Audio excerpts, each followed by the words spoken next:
Buenas noches, estimados alumnos de la materia Élites, Partidos y Sistema de Partidos. Bien, vamos a prestarnos a inicio y desarrollo de nuestra 17ª clase, tomando en cuenta que nuestra 16ª la habíamos realizado en formato sincrónico a través de la aplicación Zoom.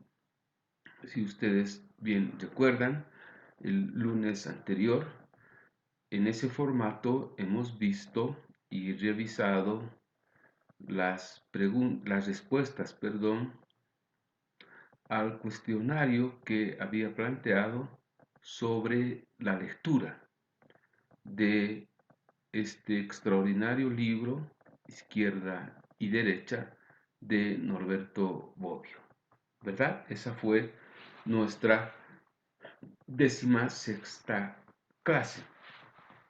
En la 15ª habíamos visto este tópico: corrientes metodológicas para el estudio de los partidos políticos, y solo habíamos cubierto el 50%, ¿verdad? De modo que esta clase, la 17ª, estoy retomando con ese breve paréntesis que hemos realizado el anterior lunes en nuestra 16ª. Entonces estoy continuando lo que me había propuesto para nuestra 15ª clase. Por eso es que coloco, si ustedes pueden apreciar muy bien aquí, este término, continuación. Entonces, en esa línea voy a retomar esta clase que estaba dirigida a revisar junto con ustedes las corrientes metodológicas para el estudio de los partidos políticos. Quiero antes dejar claramente establecido lo siguiente. El objetivo de este tópico es dotar a los estudiantes de instrumentos, ¿no? Instrumentos de investigación e instrumentos de estudio, ¿verdad? ¿Para qué? Para investigar o estudiar a los partidos políticos, ¿no es cierto?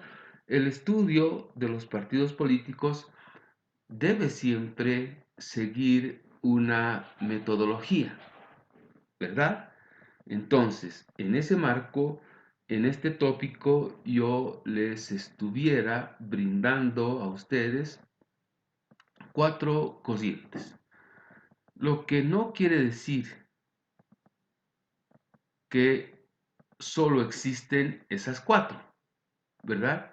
Ustedes pueden, si quieren combinar entre estas 4, pueden adoptar una, tienen que analizar de cada corriente metodológica, obviamente, sus ventajas y desventajas, ¿no es cierto? Pueden existir otras más, pero entiendo que estas 4, si ustedes ven, son y serían más bien el punto de partida para contar en, en nuestra caja de herramientas, ¿no es cierto?, estos instrumentos metodológicos para el estudio de los partidos políticos. Repito otra vez, no son las únicas corrientes metodológicas. Pueden existir más, incluso ustedes pueden combinar, pueden hacer una metodología mixta. Eso obviamente se deja bajo la libertad del estudioso o el investigador. Sin embargo, considero que estas 4 corrientes, si bien pueden constituirse en un punto de partida, ¿no es cierto?, sería lo básico. ¿verdad? Pero, repito otra vez, para el estudio de los partidos políticos, ustedes necesariamente deben adoptar una metodología. Ese es el objetivo de este tópico, que todos ustedes cuenten con las herramientas básicas, ¿no? Mínimas necesarias para que cuando se embarquen en una empresa como esta, ¿no? De estudiar el origen, el desarrollo, también, como les he mencionado, pueden estudiar la desaparición, la muerte, qué feo término, ¿no? De cualquier partido político. Si ustedes ven, los partidos políticos, muy pocos tienen una tradición. Muy pocos han llegado a un nivel de institución avanzada. Son pocos de verdad en Bolivia. Quizás el partido histórico en ese sentido pueda constituirse el MNR, el Movimiento Nacionalista Revolucionario, ¿no? Que nos acompaña ya en el sistema político, en la historia del sistema de partidos en Bolivia, nos acompaña cerca ya de 70 años. Sin embargo, los otros partidos políticos han tenido siempre una vida útil relativamente corta, ¿no? Surgen, participan en 2, 3, 4 elecciones, desaparecen, se fusionan, ¿no es cierto? Van surgiendo también, por otro lado, otras siglas políticas que son escisiones, ¿no? No se olviden, el MNR es un partido que sufrió profundas divisiones y eso generó también, ¿no es cierto?, el surgimiento de otras siglas, pero a partir del movimiento nacionalista revolucionario, ¿verdad? Hubo movimiento nacionalista revolucionario histórico, movimiento nacionalista revolucionario de izquierda, ¿no? Y entiendo otras dos escisiones, desgajes, como dicen también. Entonces, vean, los partidos políticos, sobre todo en el sistema de partidos en Bolivia, tienen una vida útil relativamente corta, ¿no es cierto? Y claro, en la utilización de estas herramientas, de estas corrientes metodológicas también, podemos usar y básicamente tendríamos que usar estas dos últimas, por ejemplo, para explicar la desaparición o la muerte de algún partido político en particular. ¿Verdad? En la anterior clase ya habíamos visto las características de estas dos primeras corrientes, análisis doctrinal y postulados teóricos, y habíamos visto también esta segunda de manera completa, la corriente metodológica que estudia a los partidos a partir de los intereses que objetivamente representan. Entonces, hoy vamos a ver la técnica de explicación racional, que me parece más completa que estas dos anteriores, y por último vamos a ver la técnica de explicación estructural, que para mí es en todo caso la más completa incluso de estas tres que acabo de describir. Vayamos entonces retomando la anterior clase a la técnica de explicación racional. Permítanme ir a la diapositiva que nos habla precisamente de esta técnica, ¿no? Esta es la segunda que vimos, los intereses que objetivamente representan, ¿verdad? Ya habíamos desarrollado. Entonces, vamos a ver ahora estas dos últimas corrientes, la técnica de explicación racional y la técnica de explicación estructural. Bien, quisiera que tomen nota de este autor, Lewin. Él es un gran estudioso. Todos ustedes saben que el campo de la ciencia política es vasto, demasiado amplio, ¿no? Dicho sea de paso, les sugiero acá que todos ustedes también vayan identificando alguna área específica de especialización, ¿no? Porque al final de su estudio, en la conclusión de su estudio, ¿no?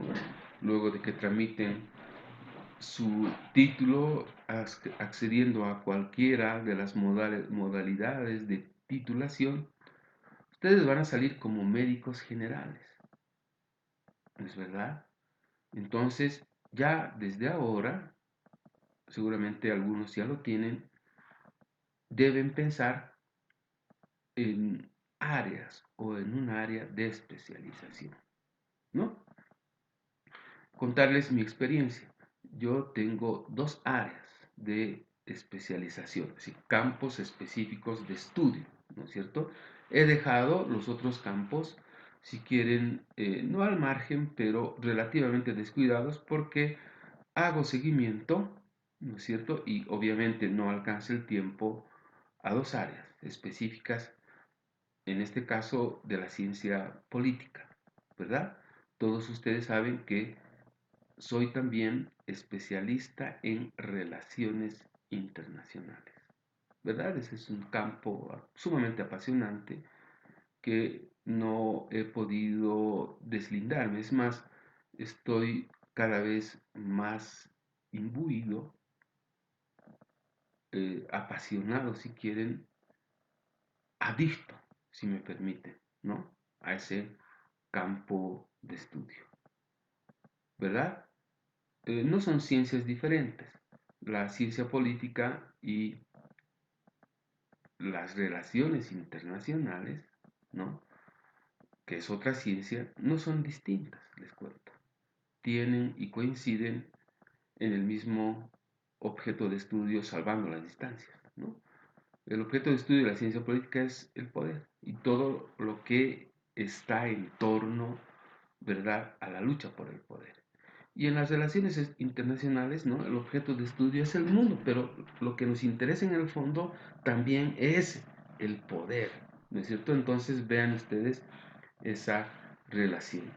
También me he especializado en esta otra área, ¿no? En partidos, en élites y todo lo que está a su alrededor, democracia, elecciones, competencias, etcétera, ¿no? Entonces, yo pido, les sugiero a todos ustedes que vayan siempre observando, identificando también luego un área o dos áreas de especialización, ¿no es cierto? Porque como les he mencionado, van a salir politólogos así como salen médicos generales, ¿no? Luego los médicos se especializan en cosas muy concretas, ¿no? En el estudio, por ejemplo, de la vista, de los huesos, de la sangre, del aparato digestivo, ¿verdad?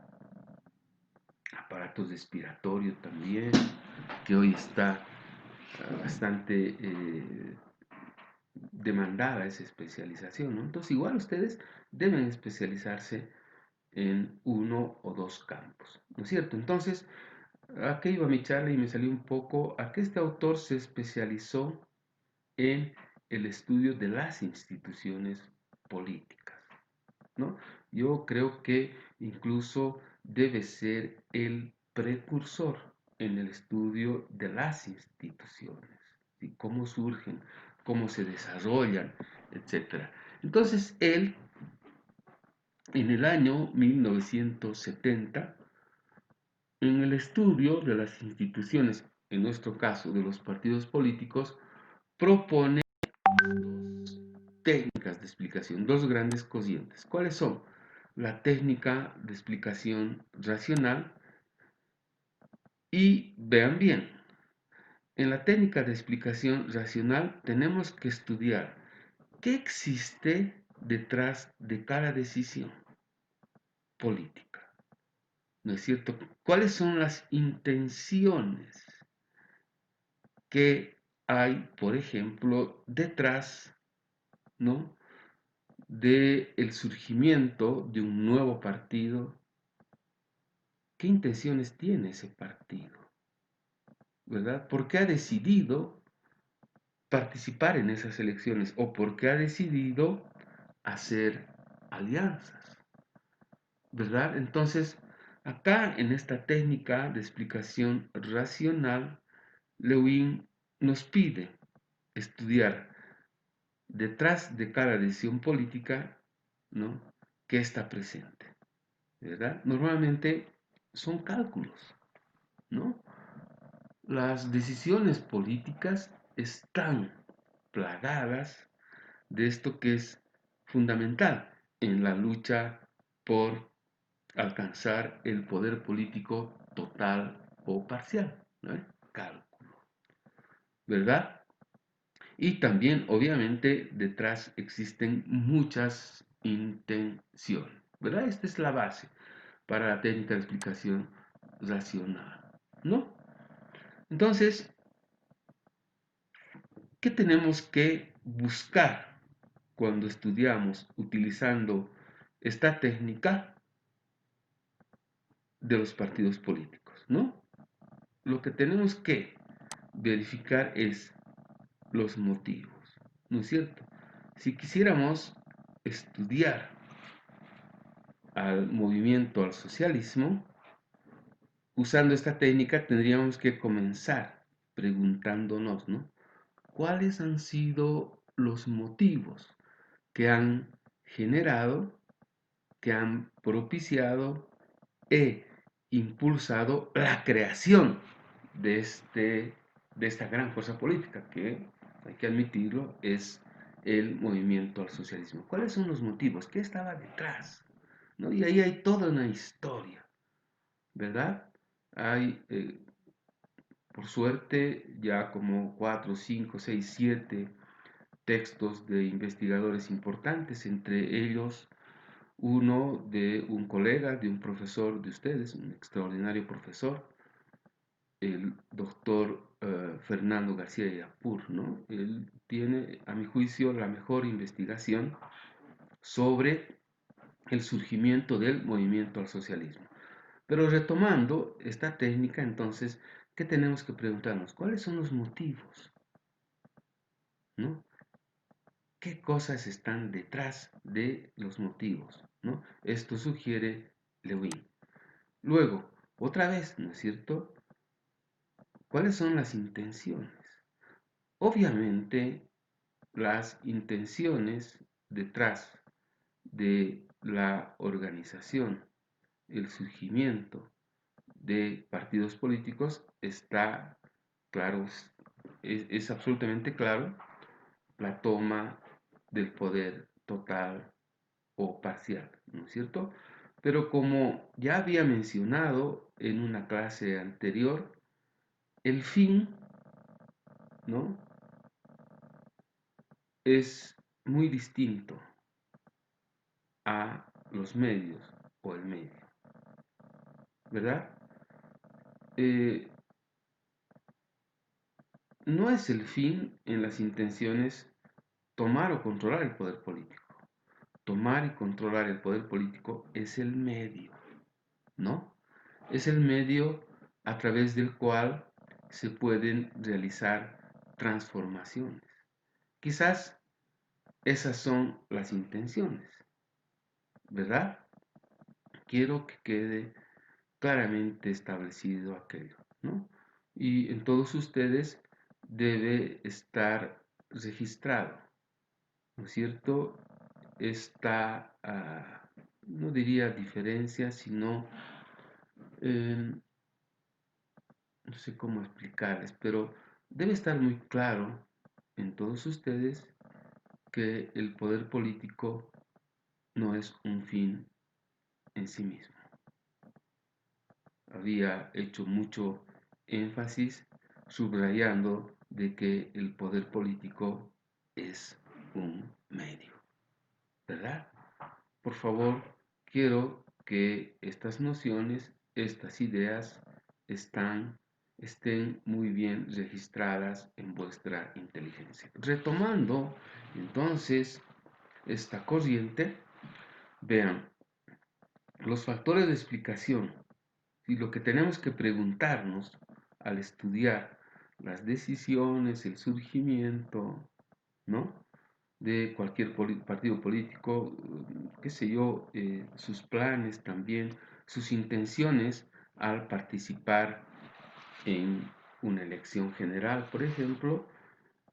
Utilizando esta técnica tenemos que estudiar estos factores, los motivos, las intenciones, vean, y los cálculos también. Por eso es que esta técnica tiene esta palabra clave, ¿no? Racional. Todo lo racional siempre tiene que ver con cálculos, ¿no? El cálculo es básicamente el siguiente, ¿no? ¿Qué consigo o qué pierdo o qué gano con la implementación de esta medida o esta decisión? ¿No es cierto? Ahí hay un ejercicio racional que todos nosotros, ¿no es cierto?, la desarrollamos y realizamos todos los días, porque todos los días, como animales políticos, decidimos cosas, ¿no? Decidimos acciones, pero racionalmente nos preguntamos, ¿no? ¿Qué pierdo? ¿Qué gano? ¿Verdad? Hay acá un balance, ¿no es cierto?, entre costo y beneficio. Eso es, en el fondo, los cálculos, ¿no? De ahí el nombre de esta técnica, ¿no? Explicación racional. Todo está siempre en función de motivos, de intenciones y de básicamente cálculos. ¿No es cierto? La política está plagada, las decisiones políticas están plagadas, ¿no?, de estos cálculos racionales. ¿Verdad? El hombre es un ser racional y obviamente el político, que siempre está calculando, es un ser racional, calculador, ¿no es cierto?, en esencia. ¿Verdad? Básicamente entonces, estas son las características de la técnica de explicación racional propuesta por Lewin. La primera, porque como señalo acá, él identifica dos grandes corrientes, ¿no? En esas dos grandes corrientes propuestas por Lewin, la técnica de explicación racional es la primera, ¿no? Vayamos entonces a la segunda, que es, como les había adelantado, la técnica de explicación que más me interesa en términos de utilización y dominio de parte de ustedes. Esta es la que eventualmente, aunque, claro, una cosa es mi deseo y otra es la decisión de ustedes, ¿no es cierto? El deseo mío para que ustedes apliquen y dominen esta técnica estriba en una razón fundamental. Esta es la técnica más completa, ¿verdad? Describamos entonces en qué consiste esta técnica. Bien, como su nombre nos adelanta, tenemos que estudiar las estructuras, ¿no?, de diversos niveles, ¿no es cierto? Y esta técnica se aproxima más a un análisis de coyuntura, ¿no es ¿cierto? Entonces, ¿qué características tienen los análisis de coyuntura? ¿Verdad? Estos tienen que ser sin duda completos, es decir, tienen que describir varios niveles. ¿Qué niveles entonces tenemos que describir? ¿No? Por ejemplo, el nivel socioeconómico, ¿verdad? Otra vez, si pretendemos estudiar, por ejemplo, la creación y el surgimiento del movimiento al socialismo, tuviéramos que analizar en el momento de su irrupción en el campo político cómo era en Bolivia este nivel, ¿no? Cómo estábamos en lo social y en lo económico. ¿Recuerdan? En lo económico teníamos el 21060, cuando irrumpe más como fuerza política. Es más, incluso el movimiento al socialismo surge como fuerza política, ¿no?, contraria a la corriente del neoliberalismo y todas las reformas estructurales que los partidos de la denominada partidocracia, ¿no?, del periodo de 1985 al 2003 hacían pactos porque ninguno de ellos lograba el 50% más uno, ¿verdad? Entonces, todos estos partidos, básicamente tres: Acción Democrática Nacionalista, Movimiento Nacionalista Revolucionario y Movimiento de Izquierda Revolucionario. Estos eran estos pivotes, dicen, ¿no? Sobre estos tres, ¿no es cierto?, se realizaban distintos pactos y acuerdos para llegar al gobierno, pero en ese periodo se había aplicado en Bolivia unas profundas reformas estructurales de carácter neoliberal, ¿verdad? Y vean, el movimiento al socialismo, ¿no es cierto?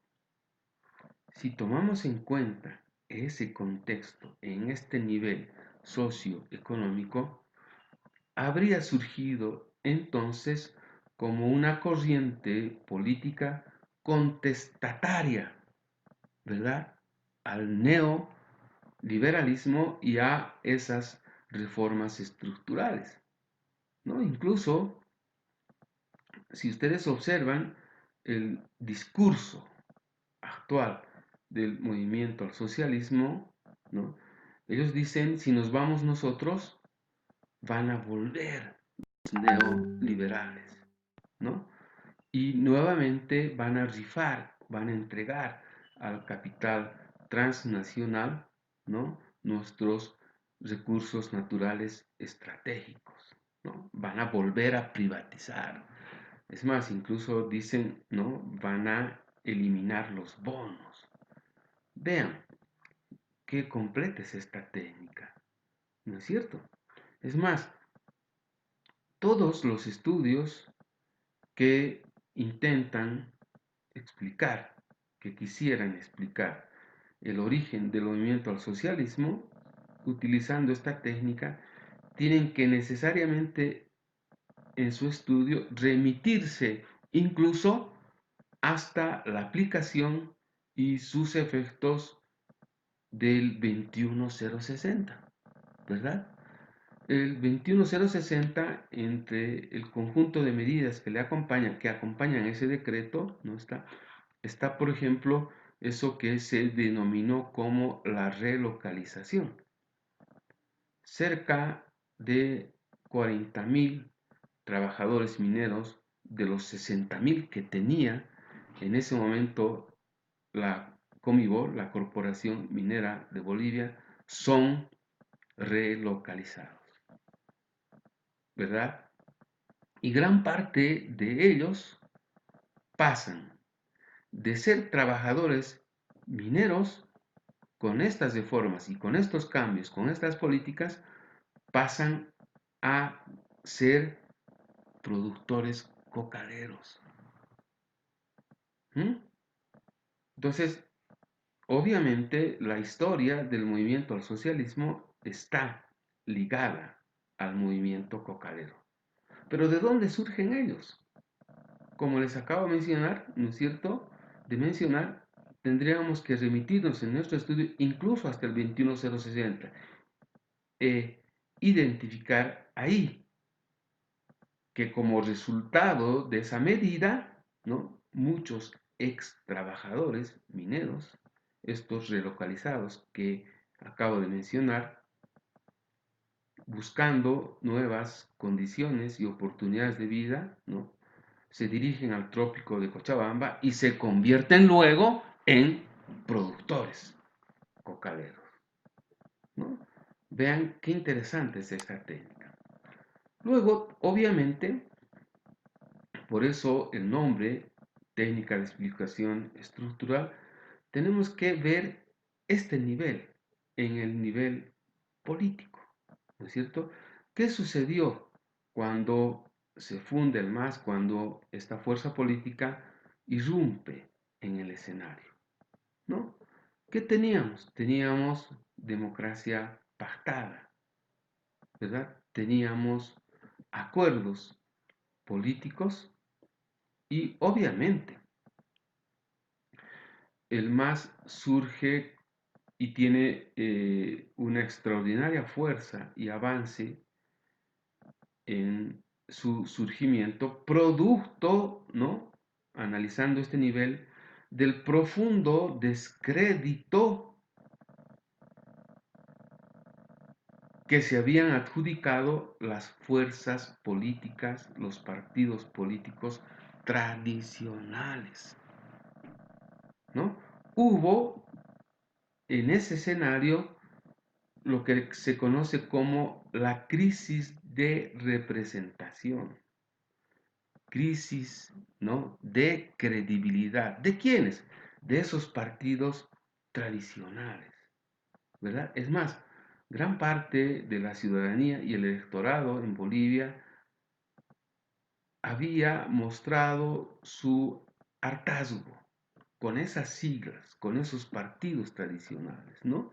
Entonces, ese fue un escenario magnífico para el surgimiento del movimiento al socialismo, un escenario, yo diría, apropiado, ¿no? Entonces, vean, por qué esta técnica yo la considero la más completa. Estamos analizando varias estructuras, ¿no? La primera, o sea, se parece a un análisis de coyuntura, ¿no es cierto? La primera, análisis socioeconómico, la segunda, análisis político, y ojo, también tenemos que ver el nivel cultural, ¿no es cierto? Hasta antes del surgimiento, de la irrupción, mejor dicho, del movimiento al socialismo, en términos de cultura, en Bolivia estaba vigente lo que se conoce como darwinismo social, ¿no? Impuesto desde la colonia. En el fondo, el darwinismo social, ¿no es cierto?, Eh, pretende posesionar esa idea de la superioridad del blanco y la inferioridad del indio, ¿no? Este darwinismo social no había sido impuesto desde la colonia, ¿no? No había sido superado incluso en gran parte de nuestra historia ya como república, ¿no es cierto?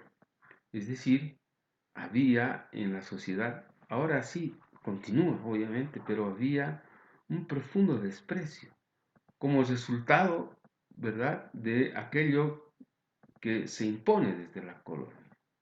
Había un profundo desprecio por los indios, por las grandes mayorías nacionales, ¿no? ¿Qué hace Evo Morales? ¿No es cierto? ¿Qué hace el MAS? Se apropia, ¿no?, de esta falencia, yo diría, ¿no?, de la sociedad boliviana, y ellos, con mucha habilidad política, adoptan el discurso indígena. Vean cómo, de manera muy general, obviamente, utilizando esta técnica, he efectuado algunos acercamientos utilizando esta técnica, ¿no? Que eventualmente pretenderían explicar la irrupción, ¿no es cierto?, y el surgimiento del movimiento al socialismo, ¿no es cierto? Perdón, me salí de la clase, ya estoy terminando, obviamente. Pero vamos a hacer un recuento ahora de todo lo que hemos visto, que me estoy pasando de tiempo, ¿no? Entonces vimos la técnica de explicación racional y estoy terminando la estructural, ¿no? Entonces, en esta estructural, en esta explicación estructural, tenemos que usar como realizando una suerte de análisis de coyuntura, tenemos que analizar estos tres niveles, ¿no? He colgado la obra de Lewin en el tablón de clase de nuestro Classroom y si quieren ustedes pueden profundizar, ¿no?, estas técnicas. Yo me quedo con esta técnica y les adelanto que probablemente les pida a todos ustedes como 50% del parcial o incluso el valor de todo un parcial puede ser para este primero o para este segundo una investigación de cualquier fuerza política, ¿no?, donde ustedes aplican y utilizan esta corriente, ¿verdad? Bien, con esto entonces había completado este tópico que había pues quedado, si quieren, no, habíamos omitido su desarrollo, ¿no es cierto? Hemos completado ya izquierda y derecha y este tópico, el 1.3, me interesaba en sumo grado. Les voy a avisar con anticipación cuál va a ser la modalidad de nuestra clase del día lunes. Hasta entonces, muy agradecido ciertamente de su atención y espero que estas explicaciones hayan sido de vuestro agrado. No se olviden, cuídense más que nunca. Un grande abrazo.